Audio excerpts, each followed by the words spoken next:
नमस्कार फ्रेंड्स, आज आहे पहिला श्रावणी सोमवार 5 ऑगस्ट 2024। मी आज पांढरे वस्त्र परिधान केले आहे कारण भगवान शंकरांना पांढरा रंग अतिशय प्रिय आहे म्हणून।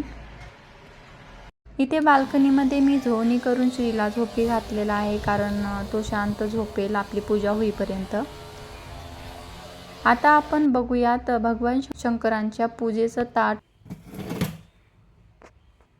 पंचामृत करण्यासाठी घेतलेला आहे तूप, दही, मध, साखर आणि गाईचं कच्चं दूध।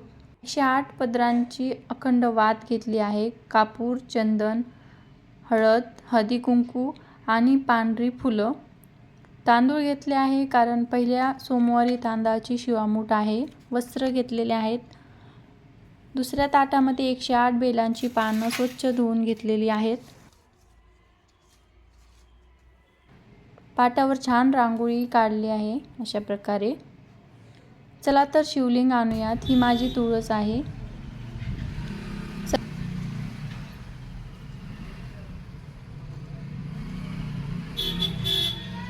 सर्वात आधी मी शिवलिंगला एका ताटामध्ये स्वच्छ धुवून घेत आहे। शिवलिंग पाटावर ठेवताना जलाशयाचे मुख उत्तरेकडे केले पाहिजे। पूजा मी दक्षिण दिशेला बसूनच करणार आहे। पूजा विधी सुरू करण्याआधी संकल्प करणे आवश्यक आहे। हे व्रत आपण कशासाठी करत आहोत, आपली कोणती इच्छा आहे याचा संकल्प नक्कीच करावा, म्हणजे आपल्याला त्या पूजेचं फळ मिळेल।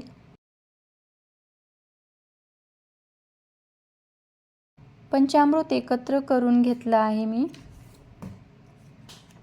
महादेवांना जल अभिषेक अत्यंत प्रिय असतं। पंचामृत नसेल तर जल अभिषेक केल्यानेही महादेव प्रसन्न होतात।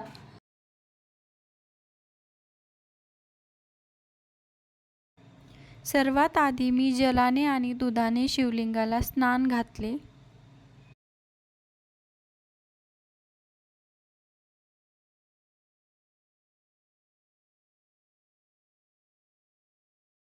आता मी इथे पंचामृतांनी अभिषेक करून घेते।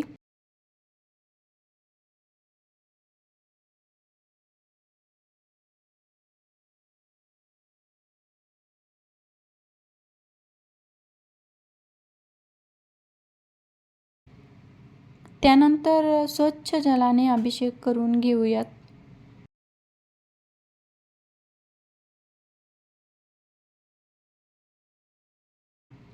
हे ताटातलं पाणी मी वेगळ्या पात्रात काढून घेतले। मी इथे पिवळे चंदन घेतलेले आहे, ते शिवलिंगवरती अर्पण करून घेऊया। शिवलिंगाला कधीही हळद, कुंकू, सिंदूर हे अर्पण करू नये। नेहमी पांढऱ्या रंगाची फुलं अर्पण करावीत।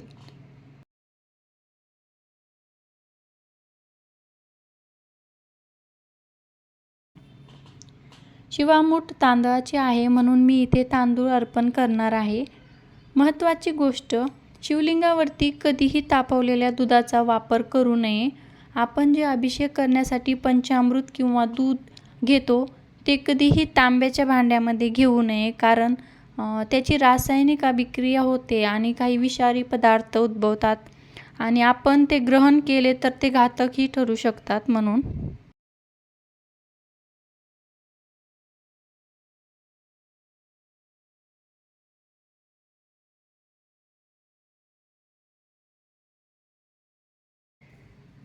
मी इथे अखंड वात लावून घेत आहे।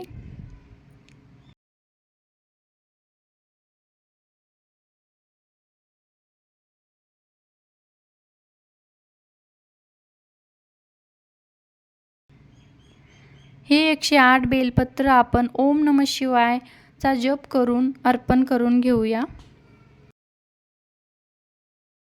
बेलपत्र कधीही सोमवारी किंवा शिवरात्रीच्या दिवशी तोडू नये, आदल्या दिवशी तोडून ठेवावेत। हे बेलपत्र तोडण्याची नियम आहेत काही।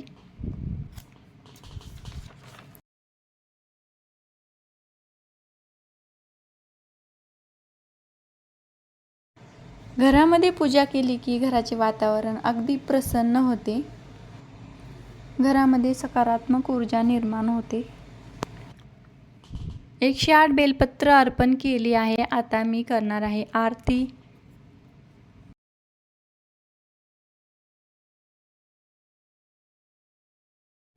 आजचा हा व्लॉग इथेच संपलेला आहे. भेटूया पुढच्या व्लॉगमध्ये. Bye bye.